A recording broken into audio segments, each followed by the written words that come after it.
대체로 하락폭이 줄어들고 있다고 하는데 조금씩 시장이 움직이는 것 같기도 하고 또 왠지 지금이 좀 기회인가? 이런 또 생각이 들기도 하는데요. 이게 사실인지 연구원님께 여쭤보도록 하겠습니다. 일단은 주로 기사에 많이 나오는 언급된 거는 이제 한국부동산원의 주택 매매 가격 지수인데요. 그래서 실제로 기사 내용이 팩트인지는 한번 사이트에 가서 확인을 해보겠습니다. 한국부동산원의 이제 부동산 통계 뷰어에서 이제 주택 매매 가격 지수를 보시면은 이렇게 전국 단위로 상당히 이제 상세하게 이제 그 지수와 변동률이 나오고 그걸 직접 살펴볼 수 있는데요. 수도권만 한번 보시죠. 수도권을 보시면은 2022년 말에 이제 마이너스 2.6%로 하락폭이 계속 커졌다가 그 뒤로는 점점 하락폭 자체는 축소된 거를 볼 수 있습니다. 예, 뭐 마이너스 1.38%에서 마이너스 0.89%로 하락률 자체는 어쨌든 줄어든 거는 뭐 그거는 팩트라고 할 수 있고요. 그렇다면 이 자체를 이제는 하락은 뭔가 끝나고 이제 앞으로 상승장이 도래한다, 이제 상승으로 반전할 거다, 뭐 이렇게 볼 수 있는지는 한번 반대의 사례를 한번 찾아보면서 비교를 해보면 좋겠어요. 네. 그러니까 2013년이 어떤 서울 수도권의 아파트 가격, 집값의 바닥이었고 2014년부터는 서서히 오르기 시작을 했거든요. 네네. 서서히 올라서 많이 올랐죠, 그 뒤로. 맞아요. 예.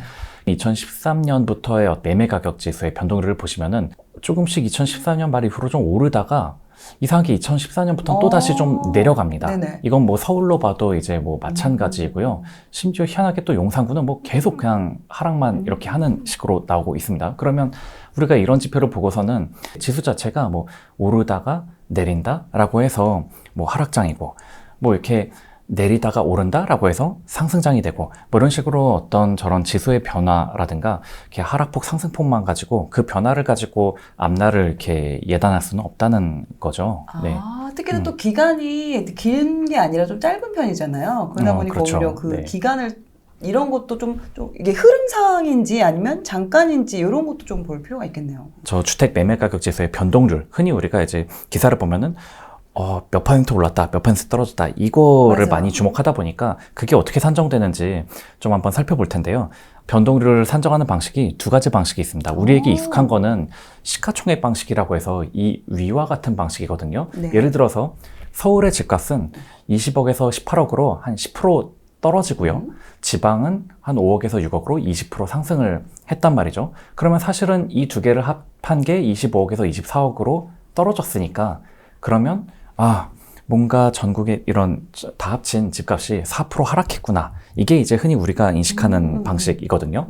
그런데 이 한국부동산원에서 쓰고 있는 그 제본스 지수는 어떤 식으로 계산을 하냐면 서울은 10% 하락, 20억에서 18억으로 네. 지방은 20% 상승. 그러면 10% 하락과 20% 상승을 서로 버무려서 4% 상승. 이런 식으로 각각의 변화율 자체를 갖다가 이제 기하평균 방식으로 내거든요. 그러다 보니 똑같이 지금 변했는데 우리에게 익숙한 시가총액 방식으로는 4%가 하락한 거고 네. 이 제본스 지수 방식으로 쓰면 오히려 4% 상승한 걸로 이렇게 나오게 너무나 됩니다. 다른 결과인데요? 그렇죠. 완전히 다른 결과가 나오고 있죠. 그러면 도대체 왜 우리에게 익숙치 않은 이런 방식을 쓰고 있느냐. 사실 이 위의 방식은 우리가 너무나 익숙한 그 코스피 주가지수 같은 게 다 이런 방식이거든요. 그래서 가령 우리 그 주식시장에서 삼성전자의 시가총액이 워낙 크다 보니까 삼성전자가 오르냐 내리냐가 코스피 지수 자체를 또 많이 그 좌우를 하게 되죠. 그러니까 여기서 보신 것처럼 지방이 20% 오른들 서울이 10% 떨어지니까 결국은 합치니까 하락한 거로 이렇게 우리가 인식을 하게 되잖아요. 근데 이런 방식은 뭐냐면 물가지수를 구할 때 저런 식으로 쓴다는 거죠. 예를 들어서 상추나 무 이런 게 아무리 오르고 내려봤자 텔레비전처럼 비싼 게 조금만 오르내려도 상추나 무가 변한 거는 물가지수에 아무런 영향을 못 미치고 뭐 TV나 냉장고 같은 게 움직이는 게 그냥 물가지수로 다 그냥 좌우할 수 있단 말이에요. 그러다 보니 물가지수는 상추 20% 오르고 뭐 냉장고 5% 오르고 이런 거를 서로 각각 다른 가중치를 둬가지고 이 변화율 자체를 갖다가 이제 기하평균을 해서 저렇게 산출을 한다는 거죠. 그러니까 물가지수 같은 거를 볼 때는 이 방식이 효과적인 거고 어떤 자산 가격의 변화 같은 거를 주가지수처럼 그렇게 볼 때는 위와 같은 방식이 이제 효과적인 거죠. 그러다 보니까 우리가 단순히 그래? 우리나라 이제 주택 매매 가격 지수가 뭐 몇 프로 올랐어?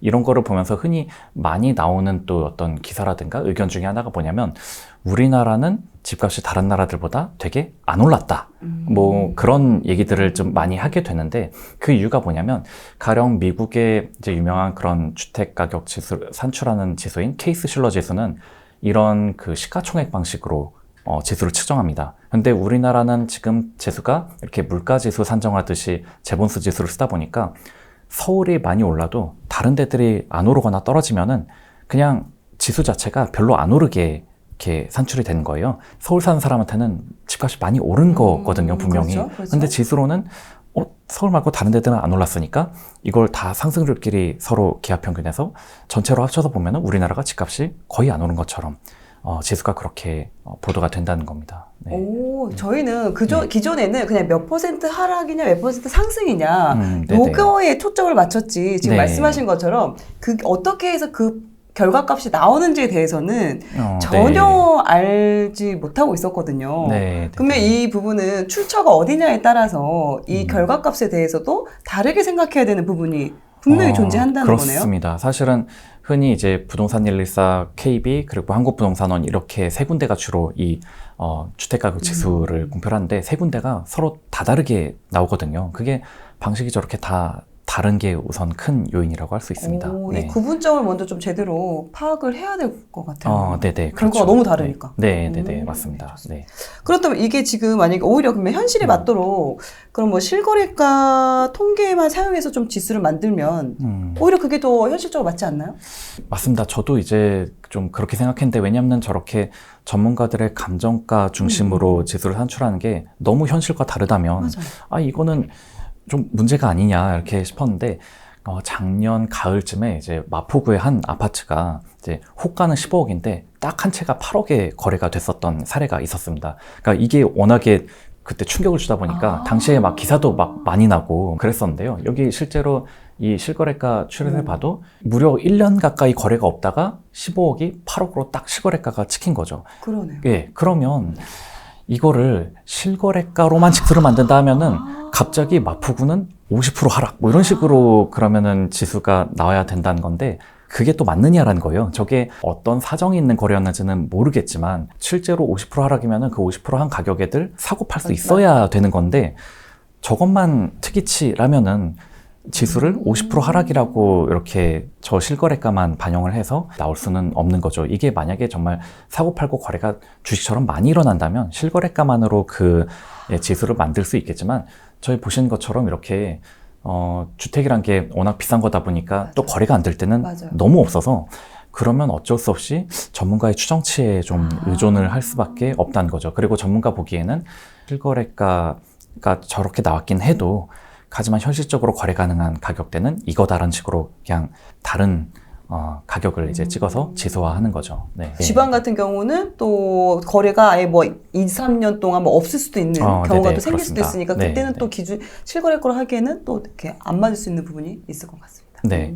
그러다 보니 한 가지 약간 마지막으로 유념해야 할 포인트가 이렇게 집값이 막 상승하면서 거래가 많이 일어날 때는 그때는 이제 실거래가가 곧 이제 감정가와 비슷하게 이렇게 함으로써 그 지수가 잘 반영이 되는데 하락장일 때 거래 자체가 없으면은 거래가 없으니까 그냥 하락이 아니라 그냥 횡보하는 것처럼 약간 그렇게 이렇게 인식이 되다 보니까 실제로 하락장일 때는 오히려 저 지수가 좀 이렇게 하락폭을 이렇게 낮게 산정을 한다. 뭐 그 부분도 좀 같이 알아두시면 좋겠어요. 왜냐면 저런 지수를 보면은 IMF 때 사실 우리가 체감하기로는 집값이 거의 반토막들 난 곳들도 많았었는데 실제 지수 떨어진 거 보면은 한 10에서 15% 그거밖에 안 떨어진 걸로 이렇게 나오거든요. 그런 게 결국은 다 실제로 못 버티고 던지는 분들은 막 반값에도 집을 팔아서 그 가격에 체결이 됐지만 그냥 버틴 사람들은 어차피 안 팔았으니까 안 팔리면은 그냥 안 떨어진 거고 그런 게 이제 같이 가만히 돼서 실제 가격 하락폭은 지수상으로는 낮게 이렇게 산정이 됩니다. 그러다 보니까 실거래가를 찾아보면 굉장히 많이 떨어졌었지만 지수만으로 보면은 우리나라는 집값이 그렇게 크게 하락한 적이 없구나 이렇게 잘못 판단할 수가 있게 되는 거죠. 또 주변에 보면은 뭐 떨어졌다고 하는데 막상 가서 매물이나 이런 거 보면은 전혀 떨어지지 않았다. 매물 없더라. 그렇죠. 이런 이야기를 또 많이 하거든요. 그러면 또 이런 전문가분들 보기에는 그냥 이렇게 많이 떨어졌다고 그거를 지수에다 넣을 수는 또 없는 거죠. 네. 또 이렇게 데이터로 보니까 좀 이게 상승장이 시작됐다고 보기에는 좀 섣부른 감이 있는 것 같은데, 그럼에도 여전히 좀 무주택자 입장에서는 여전히 가격이 많이 빠졌다고, 많이 떨어졌다고 하지만 좀 가격대, 절대가적인 부분에서는 좀 높은 게 좀 사실인데요. 무주택자인 분들이 데이터를 좀 활용해서 보고자 한다면 어떤 걸 좀 보는 게 좋을지. 그 리차드 탈러라는 그 유명한 행동경제학자 분께서 이제 실험을 하셨던 건이 있는데요. 한 실험 집단에는 30불씩을 주고 그러고 나서 야, 동전 던지기를 해서 앞면이 나오면 9달러를 더 받고 뒷면에 나오면 9달러를 네가 나한테 줘야 돼. 그러면 할래? 라고 하면은 대부분이 하겠다라고 한다는 거예요. 근데 30달러를 안 줘놓고 그냥 돈이 없는 그 사람들한테 이렇게 던져서 앞면이 나오면은 39달러를 주고 뒷면이 나오면 21달러를 주겠다. 하지만 이 그 도박을 하지 않으면 그냥 30불을 주겠다. 이렇게 하면은 대부분 그냥 도박을 안 하겠다라고 이렇게 한다는 거죠. 그래서 사실은 이 두 가지가 결과값은 똑같거든요. 초기 자본이 있느냐 없느냐가 이렇게 선택을 되게 좌우하는구나라고 해서 이거를 이제 하우스머니 효과 이런 식으로 얘기를 하는데, 근데 통상 우리가 보시면 주로 유주택자는 뭔가 이 자금이 있는 사람들, 뭐 여유가 있는 사람들, 이런 분들이신 경우가 많고, 무주택자는 뭔가 이런 초기 자본 같은 게 좀 부족한 분들인 경우가 많죠. 집을 산다는 건 결국 그 도박과 같은 거거든요. 이걸 샀을 때 오를 수도 있고 내릴 수도 있다. 이제 이걸 사면 무조건 얼마를 번다는 절대로 그런 경우는 없거든요. 맞아요. 기존의 무주택자는 살까 말까가 계속 약간 그 도박 같은 거에서 이거를 회피하고 싶은 심리가 자본이 되게 있는 사람들에 비해서 계속 이렇게 더 낮을 수밖에 리스크를 없어요. 더 크게 생각한다는 거죠? 그렇죠. 도박을 하기 싫어한다는 거죠. 이렇게 확실한 얼마를 번다 같은 거는 차라리 그걸 선택하지, 오를 수도 있고 내릴 수도 있다라고 하면은 쉽게 이렇게 사는 그런 결정을 하지를 못한다는 거죠. 이 질문을 받았을 때 어떻게 답변을 하는 게 좋을까? 이게 사실은 굉장히 규범적인 답변 중에 하나가 소득 대비 집값이 그래도 뭔가 합리적일 때 그런 이야기는 좀 들어봤죠. 그런 이야기는 할 수 있죠. 왜냐면 집값이 아무리 떨어져도 우리 소득 대비로는 어느 이상은 그래도 집값이 계속 유지가 된다? 약간 그렇게 얘기를 할 수 있으니까, 실제로 국토교통부에서는 이제 매년 주거 실태조사라는 거를 해서 이제 중앙값길을 비교를 한 거죠. 우리나라의 어떤 그 사람들의 소득 대비 이제 집값이 몇 배 정도 되느냐라고 했을 때, 확실히 2020년과 21년은 장기 평균 대비 상당히 좀 높기는 했어요. 그러니까 그렇다면은 이 점에 차가 나면은 다시 뭔가 이 평균 수준으로 떨어졌을 때는 집값이 뭐 비싸니까 더 떨어져야 된다, 이런 욕심을 내기보다는 사도 된다, 뭐 이렇게 조언을 하면 되지 않을까 싶은데, 근데 문제는 저 지표도 약간 그 실거래가로 알고 있는 지표랑은 조금 다르게 나온다. 왜냐면은 과거 이제 집값이 높았을 때가 전고점이 이제 2006년이었는데 오히려 2006년 집값이 되게 비쌀 때는 소득 대비 집값이 5.7배밖에 안 됐다가 집값이 막 하락한 이후가 이렇게 6점 몇 배로 이렇게 더 높게 나왔단 말이죠. 그러니까 이게 결국은 어떤 입체적인 분석이 상당히 어려워지는 거죠. 마치 이 분석으로만 보면은 2008년부터 2019년은 언제라도 그냥 집을 사도 되는 것처럼 그렇게 이제 지표가 나오고 있거든요. 우리나라 집값이 너무 비싸다, 뭐 소득 대비 집값이 뭐 PIR이라고 하는데 이게 뭐 몇 배다, 뭐다 해서 비싸다, 뭐 이런 얘기를 하지만 저것도 이렇게 크게 다 합쳐서들 보면은 굉장히 어떤 입체적인 분석하기가 되게 어렵다는 겁니다. 금리 뭐 혹은 뭐 전세가 대비 집값 뭐 이런 여러 가지 이제 전문가분들이 또 말씀을 주시고 그 조언 주신 것들이 일단 다 참고하고 공부할 만하다고 생각은 되고, 근데 이제 기업을 오랫동안 분석한 입장으로서 한 가지 이제 팁을 좀 드리자면은, 우리가 뭐 하다못해 어디 가서 물건을 살 때도 이 물건을 파는 사람이 이거 원가가 얼만데 손해보고 파는 겁니다 라고 하는 걸 사면 왠지 되게 싸게 사는 것 같아서 기분 좋죠. 네. 근데 만약에 내가 얼마에 샀는데 이게 원가가 너무 낮다라고 나중에 알게 되면 내가 너무 비싸게 샀네라고 이렇게 그런 느낌이 들 거란 말이에요. 그러면 그런 게 이제 집 같은 경우는 어떻게 그거를 알 수 있느냐라면은 유명한 건설사, 이제 서울이나 수도권에서도 이제 활발히 이제 주택 사업을 하는 그런 건설사의 어떤 이익 추이를 이렇게 보시면은 적자를 낼 때라면은 이들이 원가보다도 싸게 지금 이렇게 파는 수밖에 없는 그런 상황에 있구나. 미분양이 늘어나고 이 미분양을 처리하기 위해서 오히려 원가 이하로 막 이렇게 할인 분양하고 할인 이런 분양하고 뭐 그럴 때 분위기? 저렇게 되는 거죠. 예.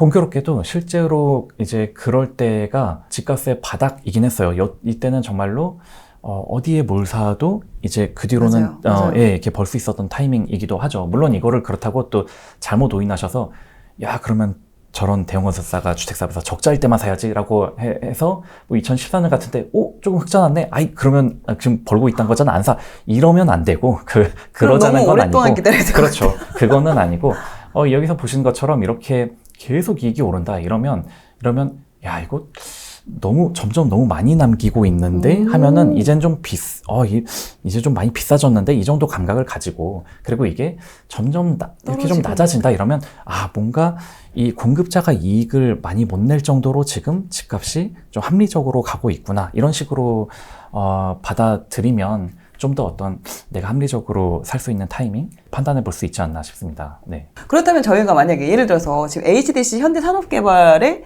세전 이익률을 가져오신 거잖아요. 그 지표를 보려면 뭐 저 기업에 들어가서 이렇게 금융감독원에 다트 들어가시면은 이제 사업보고서나 감사보고서들이 나오니까요. 이제 거기서 재무제표를 보고 이제 이 회사의 어떤 단기순이익이나 세전이익 혹은 영업이익 이제 추세를 이제 계속 찾아보실 수는 있죠. 근데 굳이 제가 이제 HGC 현대산업개발을 이렇게 가져온 이유는 저희 회사 같은 경우는 거의 다 사업이 주택사업을 하고 있거든요. 근데 현대건설이나 GS건설 이런 데는 주택사업 외에도 뭐 플랜트 공사, 뭐 해외사업 이런 것도 하다 보니까 그 기업들의 그 실적만 보고서는 이게 지금 뭔가 손실이 났지만 이게 주택에서 손실이 난 건지 해외 플랜트에서 손실이 난 건지를 그거를 파악하기는 어려워요. 그거는 이제 애널리스트나 뭔가 그 회사 자료를 받는 사람들이나 알 수 있는 거고 다만 이제 현대산업개발 같은 경우는 주로 국내 주택에 이제 사업 포트폴리오가 몰려 있다 보니 이 회사가 적자 났다면 이거는 국내 주택 사업에서 지금 힘들다는 얘기다. 뭐 이런 식으로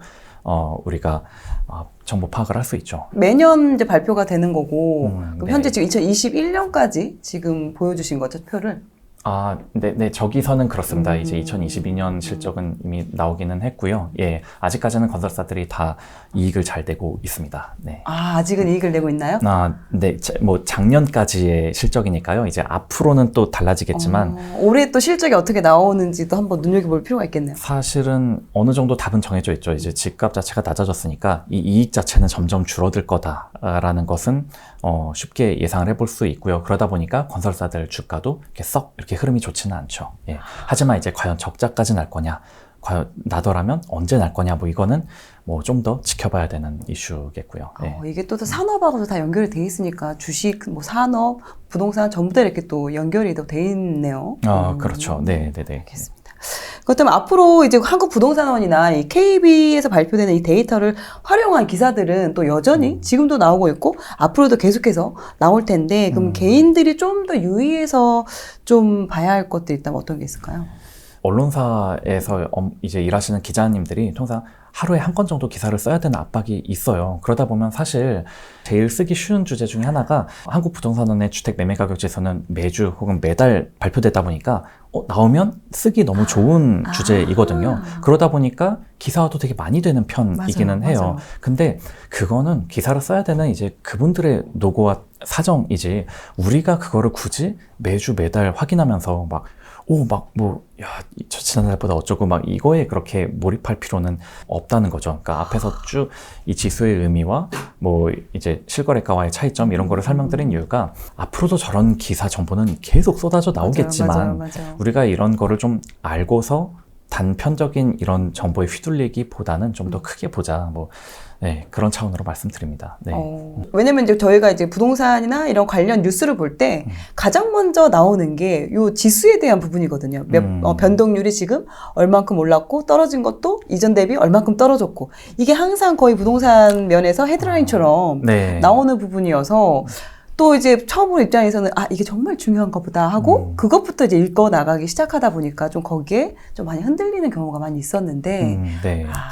그 부분을 좀 짚어주셔서 그쵸. 확실히 좀 기사를 읽을 때 좀 도움이 될 것 같습니다. 그렇죠. 예. 사실은 실제와도 어느 정도 괴리가 있기도 하고 그 산출 방식도 우리가 익히 아는 것과는 좀 다르다. 이 부분을 좀 같이 알아두시면 좋겠고요. 그리고 마지막으로 드리고 싶은 말씀이 그래서 사실은 우리가 공부를 한다고 해서 그게 다 투자 성과로 이어지지는 않습니다. 분명히 그렇죠. 그러면 뭐 우리나라는 다 의사나 서울대 나온 분들이 다 부자고 뭐 이럴 텐데 현실은 절대로 안 그렇죠. 예. 그럼에도 불구하고 우리가 좀 공부를 하면 좋은 거는 이제 이런 거를 모를 때는 몰라서 막 이런 정보들에 막 휘둘릴 수 있겠지만 좀 공부를 해서 내가 이 정도 알면은 아는 만큼 뭔가 덜 휘둘릴 수 있고 좀 더 느긋하게 이렇게 판단할 수 있으면 그 자체가 좀 더 어떤 좋은 성과, 리스크 관리 이런 걸로 이어질 수 있다는 점에서 꾸준한 어떤 이런저런 정보에 대한 학습이 동반되었으면 좋겠습니다. 네. 21년 고점 대비 많이 하락했다. 요 사실에 대해서는 기본적으로 알고 계시고 다만 이게 얼마나 하락했는지 그리고 또 어떤 시기에 가장 많이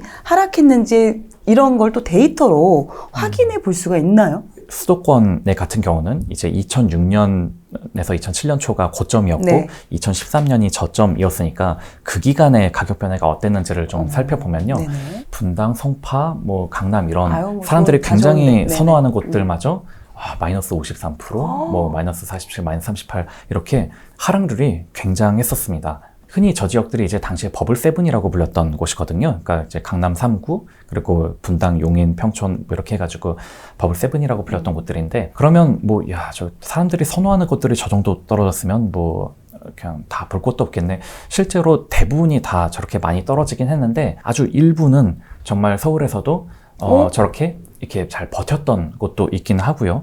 심지어 여기는 이제 창원에 있는 대단지 아파트인데 창원에 있는 대단지 아파트는 오히려 저렇게 50%나 이렇게 오르는, 그러니까 서로 완전히 좀 다른 모습을 이렇게 보이긴 했었습니다. 즉, 서울 수도권이 전반적으로 그 기간 동안에 막 30에서 50% 상당히 많이 떨어진 건 사실인데 그 와중에도 일부는 버티거나 혹은 지방은 많이 오히려 오른 곳도 있었다라는 거죠. 그러면 이렇게 지금 어디는 오르고 어떤 지역은 또 그나마 버티고 이렇게 지역별로 좀 차이가 나는 그 이유가 있나요? 서울 수도권과 지방은 커플링 되기보다는 디커플링, 그러니까 서로 좀 다르게 움직이기는 하죠. 왜냐하면 서울 수도권은 언제나 항상 약간 그 투자 수요가 있는 곳이고 그에 비해 지방은 투자 수요보다는 약간 실수요가 좀 지배를 하고 있는 곳이잖아요. 그러다 보니까 이제 지방 같은 경우는 사실은 이게 지방의 지역 경제를 좌우하는 거는 좀 주로 제조업이거든요. 그러니까 제조업의 공장들은 서울 수도권보다는 주로 이제 그렇죠. 지역에 이제 분포되어 있으니까요. 여기서 예를 들었던 저 창원 같은 경우는 저 당시, 저 시기에 어떤 조선 중공업, 기계 이런 그 중공업 산업이 굉장히 좋았었거든요. 중국 덕분에 당시 그 업황이 워낙 좋았고 업황이 좋으니까 고용도 많이 하고 지역 사람들 소득도 많이 늘어나고 그러니까 금리가 어떻게 되든 공급이 어떻든 간에 그냥 저 지역 경제가 좋으니까 그 지역의 어떤 대단지 아파트 가격도 오르는 그런 모습 보였고 여기서 보시면은 우리가 익히 아는 바로는 2014년 이후로는 서울 같은 경우는 집값이 확 올랐지만 네. 여기는 오히려 지금 떨어지는 모습 그러네요. 보이고 있거든요. 이건 또 뭐냐면 이 시기에 말씀드린 그 산업들이 되게 안 좋았습니다.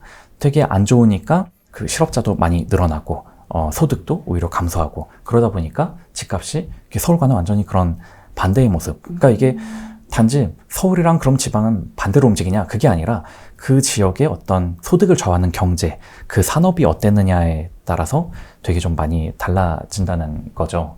지방도 다 똑같은 게 아니라 지방도 그 안에서 또 나눠진다는 거죠? 그렇죠. 아무래도 이제 장치 산업 중에도 이제 대규모 중공업 같은 산업들은 좀 약간 부울경지역 쪽이라면 또 이제 바이오라든가 2차전지 이런 데는 또 이제 또 한 충청도권 막 이런 식으로 또 서로 좀 지역별로 다른 산업들이 이제 그 지역에 있다 보니까 네, 산업별로 그게 좀 그렇게 특색별로 좀 다르게 나타나고 있습니다. 네. 근데 반면에 서울 수도권은 어떤 특정 제조업 경기가 서울 수도권의 집값을 좌우하지는 못하죠. 네. 그러면 지금 창원 같은 경우도 물론 2014년, 2015년 이후로 이렇게 쭉 하락을 하긴 했지만 또 지방 같은 경우는 또 공급적인 부분도 상당히 영향을 끼치는 걸로 알고 있는데 그러면 혹시 그것도 산업 플러스 불황 플러스 공급까지 또 겹쳐져서 그런 걸까요? 그게 아무래도 같이 감안되는 게 좋겠죠. 예를 들어서 지금 대구라든가 그런 경북 지역 같은 경우는 워낙에 공급이 지금 많다 보니까 만약에 공급이 적었으면 덜 떨어졌을 텐데 공급마저 많아 버리니까 더 많이 떨어진다. 뭐 이런 식으로 감을 잡으시면 될 것 같습니다. 네. 공급도 많은 편에 거기에다가 지역 산업까지 안 좋아지니까 그 기울기 하락폭이 더 커질 수 있는, 더 길어질 수 있는 그럴 부분이 경우는 있는 그렇죠. 거죠. 예, 네네. 많은 분들이 또 인구수가 줄면 또 집값이 떨어진다 이 말처럼 인구가 줄면 그만큼 또 학군에 대한 그런 의미가 좀 없어질 것이다. 이런 이야기를 또 하시는 분들이 계시는데 이 부분에 대해서 또 어떻게 생각을 하세요? 학령 인구가 좀 줄어들면은 어떤 학군 프리미엄이 점차 좀 소멸되지 않을까라는 좀 기대를 하기는 했었어요. 예를 들어서 경기도 파주 이런 데 사시는 분 말씀 들어보니까 거기는 초등학교 한 학년의 반이 1학년 때는 16반인데 고학년으로 가면 6반으로 줄어든다고 그래요. 그러니까 즉 그런 경기도 지역들 이런 데 살던 분들이 점차 아이가 크면은 결국 목동이나 강남처럼 이렇게 학군이 좋은 곳, 뭐 혹은 파주에 있다가 일산 이런 식으로 조금이라도 학군이 좋은 곳으로들 이렇게 점차 이동을 하고 있는 게 아직까지도 그런 현실이기도 하고요. 그러면 도대체 학령 인구는 줄어든다고 하는데도 왜 그렇게들 다들 대치동, 목동을 못 가서 안달이고 교육비를 그렇게들 많이 쓰는 걸까?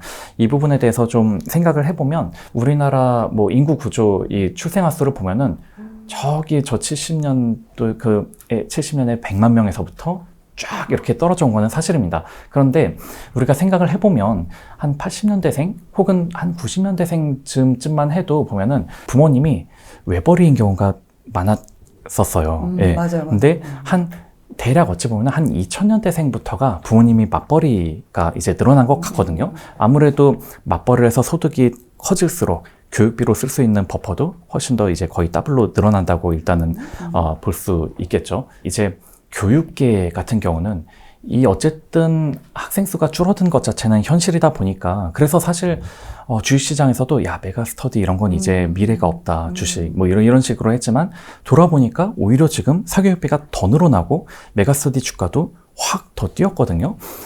근데 교사라고 있는 제 친척 말을 들어보면은 이제 학원들이 이제 학생 수가 줄어들다 보니까 예를 들어 고등학생 전문학원이 중학생까지로 넓히고 중학생 전문학원이 초등학생까지로 이걸 넓혀서 계속 선행학습을 해야 된다라는 식으로 영역을 넓힌다는 거예요. 그러니까 학원을 가야 되는 그 시점에 그 학생 숫자를 이제 저 밑에 있는 학년까지로 점점 더 늘려서 초등학교 1학년부터도 막 다들 이제 그런 비싼 학원을 다니고 막 숙제를 하고 그렇게 해야만 이제 나중에 명문대에 가고 의사 될 수 있다. 약간 그런 식의 어떤 글쎄요 마케팅이라면 마케팅 같은 게 일어나고 있는 거죠. 그런데 학군에 대한 프리미엄은 결국은 점점 약해질 수밖에 없다는 생각을 하는 이유가 40만 명대는 유지했었던 이 학령 인구가 이제는 한 20만 명대로 훅 떨어졌어요. 그 점점 그 초등학생이 되는 학생 숫자가 줄어들다 보니까 그런 대로 유입되려고 하는 인구 자체는 점점 줄어드는 반면에 사실 이 지역의 특징 중에 하나는 또 입시를 끝내고 나면 이 지역을 또 떠나는 경우들이 많거든요. 그렇죠, 그러니까 자녀 교육을 위해 어쩔 수 없이 무리를 해서라도 전월세로 진입을 했다가 이제 입시를 끝나고 나면은 떠난 거죠. 그렇게 해서 떠나는 학생 숫자는 많아지고 그리고 진입되는 학생 숫자는 굉장히 너무 빠르게 줄어들다 보니까 이 과열이 설사 지속이 된다고 해도 그거를 이제 P 곱하기 Q로 생각을 해봤을 때는 그 양 자체가 어쨌든 좀 줄어든다라고 생각을 한 거죠. 어떻게 보면 학군 교통, 이게 또 입지에서 집을 선택하는 그 중요한 요소 중에 하나인데, 그렇다면 이 둘 중에 좀 우열을 가려보자면 어떤 게 좀 더 우세한가요? 일단은 뭐 입지에서 학군과 교통이 가장 중요한 요소다라는 거는 뭐 대부분 아마 동의하실 거예요. 그러니까 뭐 자연환경이 좋다거나 공원이 가깝다, 그러니까 뭐 마트가 가깝다 이런 거는 집값에 사실 하등 이렇게 부차적인 거죠? 그렇죠. 매우 부차적인 그런 거죠. 예. 예전에는 학군과 교통 중에 주로 학군이 좀 더 집값을 높이는 요인이었다면 점점 이 무게중심이 좀 더 교통 쪽으로 오고 있고 앞으로도 그럴 거라는 생각을 좀 하기는 하거든요. 예를 들어서 지금 이게 서울 내에서 이제 근무자 수를 보면은 압도적으로 1, 2위가 이제 서대문과 강남이고 그리고 이제 여의도가 3위 이렇게 세 군데가 이제 탑3를 형성하고 있고 실제로 저 세 군데가 가장 이제 고소득자들이 많이 다니는 직장들이 좀 몰려 있는 곳이죠. 그러다 보니까 예전에는 여기 마포라든가 옥수, 금호, 뭐 흑석 같은 지역이 어찌 보면은 참 이 교통 때문에 사람들이 살고 싶어 싶었던 지역이지만 대단지 아파트들이 없어서 저쪽으로 가지를 못하거나 그러지 않았던 곳인데 저 지역들에 이제 대단지 아파트들이 생김으로써 선호도가 반영이 되고 실제로 저 지역들이 이제 재개발된 아파트들이 근본 상승장에서 가장 높은 상승률을 좀 보였었죠. 오히려 전통적인 강남 상권보다 이제 마용성이 이제 상승률 자체는 더 높았다고 실거래가 상으로는 그렇게 나타나고 있거든요. 그런데 이게 결국은 그 차이가 흔히 학군이 좋으려면은 뭔가 대단지 아파트가 되게 많은 곳, 그렇게 해야 학원가도 형성이 되고 뭔가 소득이 비슷한 사람들끼리 이제 모이게 돼가지고 학업 성취도도 높아진다. 그렇기 때문에 과거에는 이제 분당, 일산 이런 데들이 이제 교통은 비록 썩 이제 저런 마용성보다는 좋지 않더라도 대단지 아파트들이 밀집해 있다 보니까 이제 일부러 거기를 이제 가서 사신 분들이 많았는데 이제는 어느덧 저런 교통 요충지에도 요지들에도 지금 대단지 아파트들이 생김으로써 저 지역들이 이제 과거보다는 학군이 조금이라도 더 좋아지는 여건에 일단 그렇게 들어섰단 말이죠. 집값이란 게 학군과 교통 이렇게 두 가지로 결정이 된다라고 했을 때 둘 다 좋은 것은 의문의 여지 없이 강남인데 그렇죠. 강남은 이미 비싼 데잖아요. 이미 너무 비싼 곳이고 그러면 강남을 진입하지 못한 분들은 이 둘 중에 하나가 좀 아쉬운 뭐 주로 이런 데들을 이제 선택하시게 될 텐데 둘 중에 하나가 아쉬웠던 게 개선이 되면은 그 자체가 이제 집값이 상승할 수 있는 모멘텀이 되는 거거든요. 그게 바로 이제 마용성 같은 경우가 주로 교통만 좋았었는데 학군이 좀 좋아지면서 이게 이제 집값을 많이 이제 올리는 그런 요인이 됐었던 건데 교통이란 게 결국은 그 교통 인프라가 개선되려면은 정부가 계속 지출을 인프라 투자라는 거를 해야 되는데 인구가 고령화되고 그럴수록 그리고 뭔가 경제 성장률이 낮아질수록 정부가 지출해야 될 게 굉장히 좀 많아집니다. 교통 쪽으로 지출을 옛날보다는 상당히 느리게 적게 해나갈 공산이 되게 크다는 거죠. 그렇다면은 우리가 옛날에도 흔히 야 뭐 GTX다 혹은 지하철 9호선이다 이게 언제까지 완공될 거다라고 한 게 항상 밀렸었는데 그렇죠. 밀리는 이유가 바로 지출을 그 계획대로 못했기 때문이거든요. 그러니까 딱 이게 한 5천억 드는 사업인데 원래는 1,000억씩 5년도 집행을 해서 맞췄어야 되는데 정부가 이게 지출이 딴 데 쓸 게 많아 하면은 뭐 500억씩 뭐 이렇게 10년 이렇게 걸리고 해가지고 그러다 보니 교통이란 게 개선되는 건 앞으로 점점 더 뭔가 힘든 요소, 즉 기존의 교통이 좋은 곳이 좋은 거고 기존의 교통이 나빴던 것이 좋아지기는 좀 생각보다 세월이 오래 걸릴 수 있다. 약간 그렇게 보는 거죠. 예. 그래서 뭔가 굳이 어떤 교통과 학군이라는 부분에 집중을 해서 내가 입지를 선택한다라면 기존에 그냥 교통이 좋은 곳 자체의 가치가 나중에 교통이 좋아질 곳에 기대를 하는 것보다는 이 부분이 좀 더 현실적이다 그렇게 생각을 합니다. 네. 또 실질적으로 이제 학군과 교통을 따져봤을 때 실제 그 수요가 아무래도 교통을 활용하는 그 수요층이 훨씬 더 많다 보니까 그래서 또 교통을 또 의미 있게 볼 필요도 있는 것 같습니다. 네, 지금 또 이제 교통에 대해서 좀 말씀해 주셔서 생각이 나는 게 있는데 작년에 호재로 흥했던 지역들이 있었습니다. 급등을 하는 그런 지역들이 최근 정말 또 급락을 하는 그런 모습들을 보여주고 있는데 그럼 우리가 어떤 걸 놓쳤길래 이런 걸 지금 보고 있는 건가라는 좀 생각이 드는 것 같아요. 일단은 호재는 당연히 이제 선반영 되는 게 맞죠. 예, 맞기는 한데 근데 가령 예를 들어서 2020년 하반기에 이제 국회를 세종시로 이전하자는 약간 그런 말이 당시 여당으로부터 나오기도 했었거든요. 그러니까 갑자기 또 세종시 집값이 맞아요. 확 이제 오르기도 했었죠. 그리고 실제로 또 과거 서울시장께서는 뭐 여의도 통합 개발을 하겠다라고 했더니 여의도 용산 마포 쪽 아파트 가격이 확 오르기도 했었고요. 이런 거의 문제점은 글쎄 호재가 선반영되는 건 좋은데 이 호재 자체가 너무나 불확실한 것이고 이게 설사 일어난다고 해도 너무나 비용이 많이 드는 일이고 너무나 오랜 시간이 걸리기 때문에 현실화되더라도 오랜 기간이 걸리는 일이라는 거죠.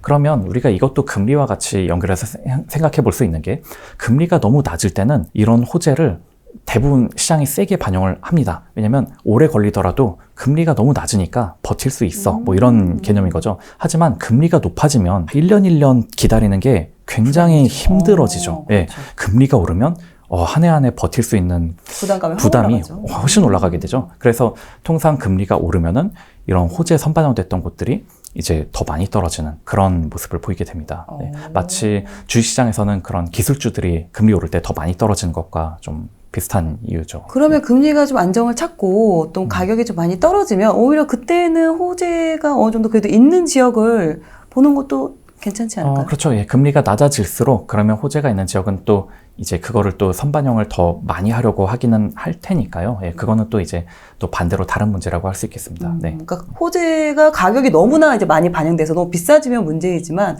가격이 충분히 좀 싸졌다면 호재가 없는 것과 가격이 비슷해졌다면 그때는 또 좀 관심 있게 봐도 그렇죠. 예, 그러고 그러면 그렇죠. 같다는 네, 생각이 네, 문득 예, 듭니다. 네, 네. 예. 네, 지금 좀 계속해서 이제 또 하락을 하고 있고 또 그 폭이 또 되게 또 급락으로 이렇게 좀 그 폭이 또 심하다 보니까 진짜 다시는 집을 사지 않겠다. 이런 생각을 또 하신 분들도 계실 수도 있어요. 그런 분들께 좀 그러면 어떻게 좀 이 부동산 시장을 봐야 하는지 좀 조언을 해주신다면 어떤 게 있을까요? 사실은 전세로만 쭉 산다는 거는 그것도 굉장히 나름 위험한 일이죠. 예를 들어서 뭐 집값이 계속 더 오른다는 기대가 점점 사라질수록 하락장이 길어질수록 통상 집값이 전세가로 거의 수렴하게 되기는 하거든요. 그리고 실제로 지방의 일부 인구 유입이 잘 없는 곳들은 이미 집값과 전세가가 비슷하게들 움직이죠. 집값 상승에 대한 기대가 없으니까요. 그런 쪽들은 그 집값과 비슷한 전세로 사느냐, 이거는 또 굉장히 참 리스키한 일이라고 볼 수 있겠고요. 그리고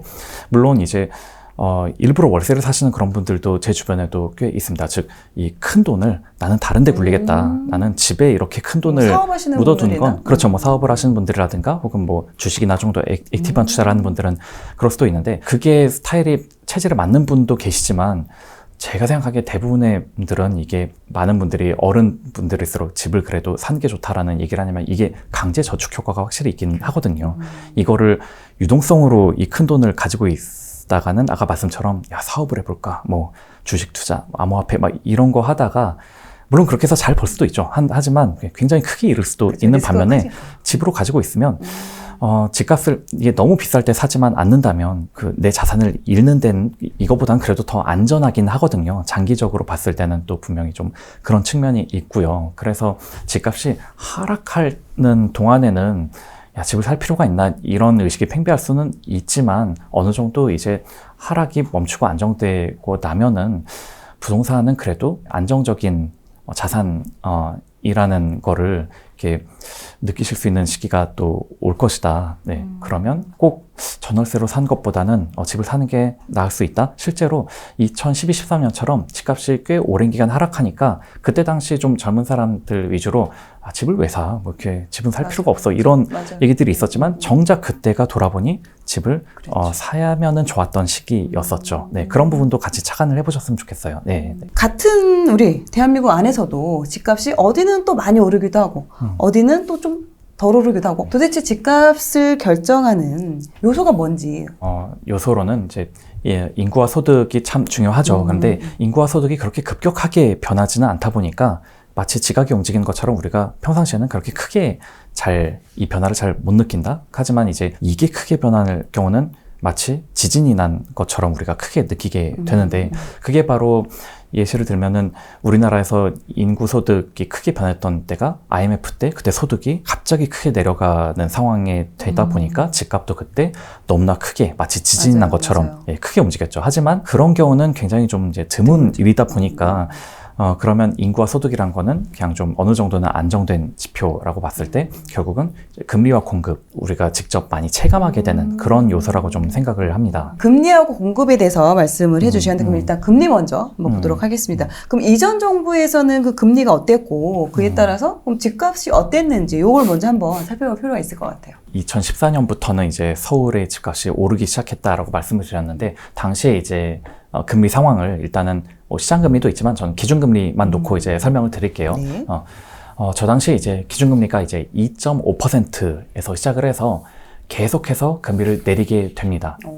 계속 내리죠. 한 2017년 때까지는 한 2.5에서 1.25%까지 금리를 계속 내려요. 그러네요. 금리를 계속 내리니까 서울의 주요 지역 아파트들이 거의 2배 가까이로 쭉 오르네요. 한 2014년도 이후부터는 한 2배 가까이로 이렇게 오르게 됩니다. 그런데 이제 경제 상황이 좀 더 좋아지고 하다 보니까 금리를 아주 천천히 2번 올린 적이 있거든요. 이게 이제 2018년에서 2019년 초 요때인데 천천히 2번 올리게 되니까 한 2번째 올린 시기쯤에는 거래 절벽과 함께 일부는 이제 못 버틴 분들이 이전보다 좀 더 싼 가격에 그러네요. 던져서 잠시 이렇게 침체가 찾아온 적이 있습니다. 그래서 제 생각에는 사실 만약에 이때 금리가 이 수준을 그대로 계속 유지했거나 만약에 더 올랐다면 이때부터 아마 침체가 좀 더 길어지지 않았을까 싶은데 당시 이제 경제가 어렵고 또 미국도 금리를 막 낮추니까 우리도 이제 낮춰도 되겠다라고 해서 금리를 다시 1.75%부터 쭉 내리기 시작하니까 특히 이 시기에는 코로나 때문에 맞아요. 거의 제로 금리인 0.5까지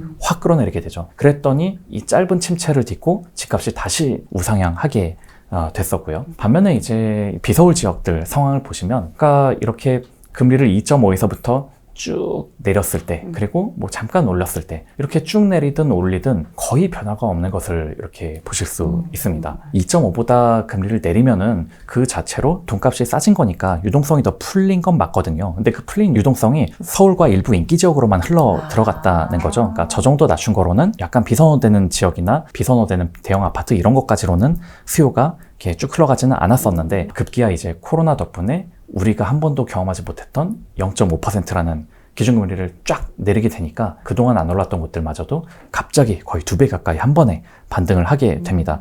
물론 여기에는 이제 우리가 가보지 않았던 최저금리로 내렸었다는 것도 주요했고 서울 수도권은 뭔가 좀 이제 수요 억제책을 좀 이제 쓰다 보니까 네네네. 그 유동성이 맞아요. 급격히 풀리는 와중에 서울 수도권은 수요 억제로 약간 막히니까 어찌 보면 그만큼 더 지방으로 더 쉽게 흘러갔다고 규제가 좀 볼 수 덜한. 있겠죠. 그렇게 해서 사실 이렇게 금리와 집값이 상당히 유의한 상관관계를 좀 보이고 있죠. 근데 금리가 높았을 때도 가격이 오른 적도 있지 않나요? 그게 이제 그 노무현 정부 시기에 그때는 금리를 3%대에서 이렇게 4% 뭐 이렇게 좀 계속 올릴 때 요 시기에 이제 서울 수도권 같은 경우는 집값이 굉장히 많이 네. 올랐었죠. 근데 그거는 이제 당시에 경기가 너무 좋아서 성장률도 굉장히 높고 경기가 좋다 보니까 그 수요가 이제 확대되면서 인플레이션이 났었거든요. 경기를 좀 진작시키기 위한 금리 인상이었다고 보시면 될 것 같아요. 우리가 흔히 보면 금리가 오른다는 건 이자 비용이 올라간다는 건데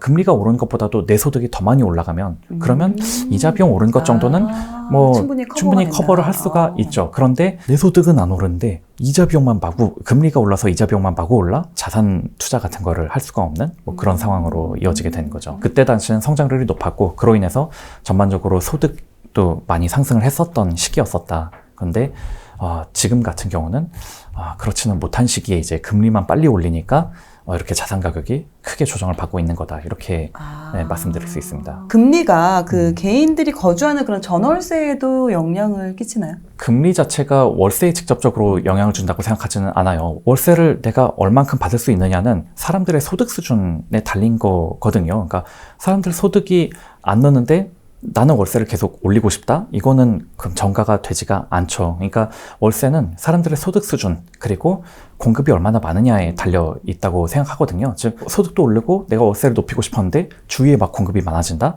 그러면 내가 또 역시 이 주위 공급과 경쟁해야 되니까 월세를 못 올리게 되죠. 월세 자체는 이제 사람들의 소득 그리고 공급 여기에 달려 있다라고 보시면 되는데 반면에 전세 같은 경우는 여기서 전세는 이제 금리의 영향을 한번 이제 받게 됩니다. 우리가 지금 막 역전세가 나고 막 지금 이제 전세보다는 반전세로들 가고 이러고 있는 이유가 뭐냐면 이게 다 금리가 올랐기 때문인데요.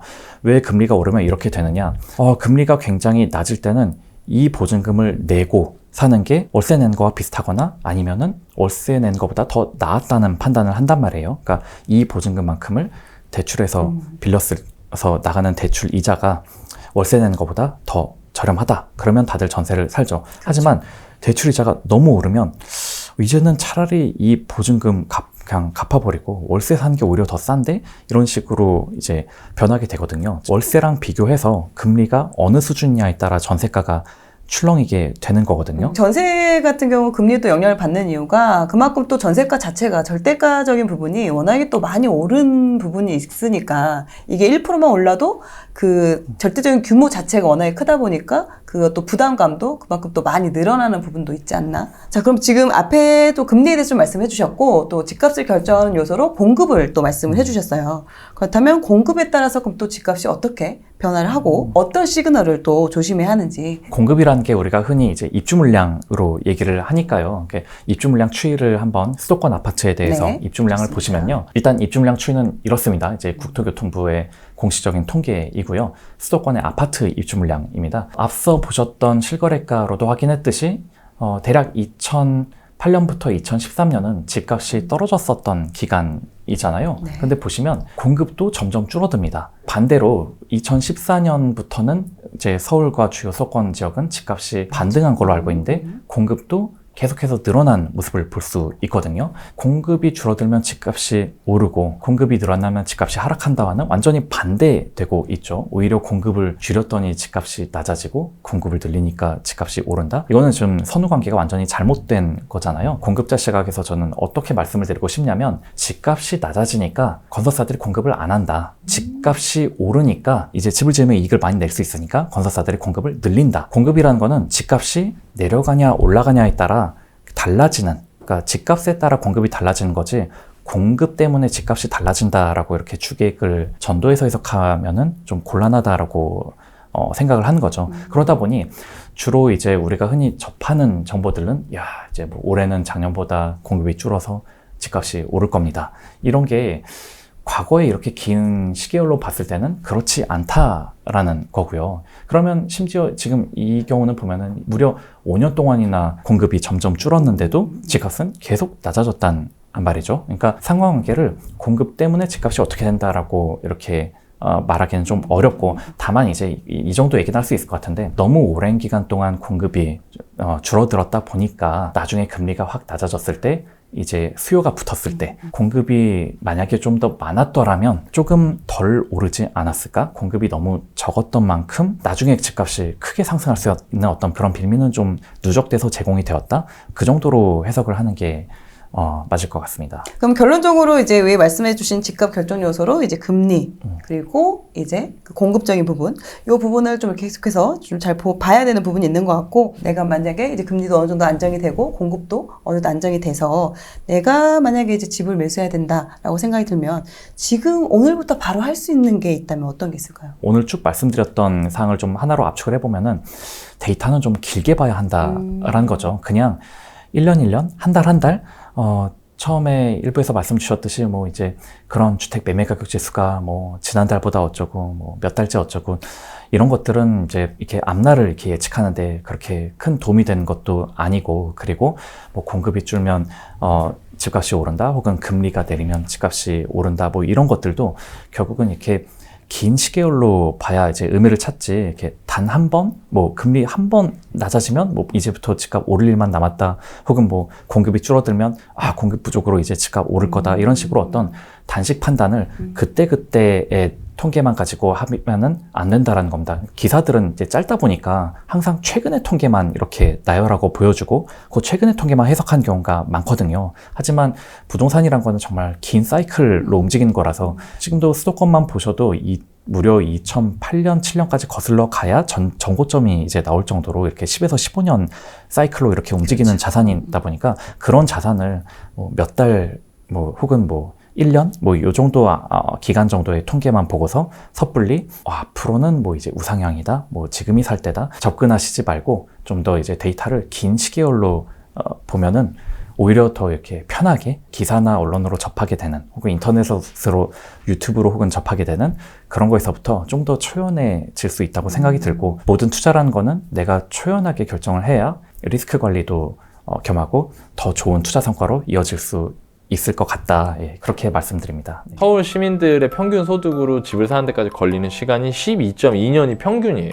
요 평균보다 요 아래쪽에 이렇게 움푹 패여 있는 데 있죠. 요 시기가 집값이 진짜 쌌던 시기라는 거죠. 여기까지 따라오셨으면 이제부터 하나 중요한 게 있어요. 그게 뭐냐? 뿅!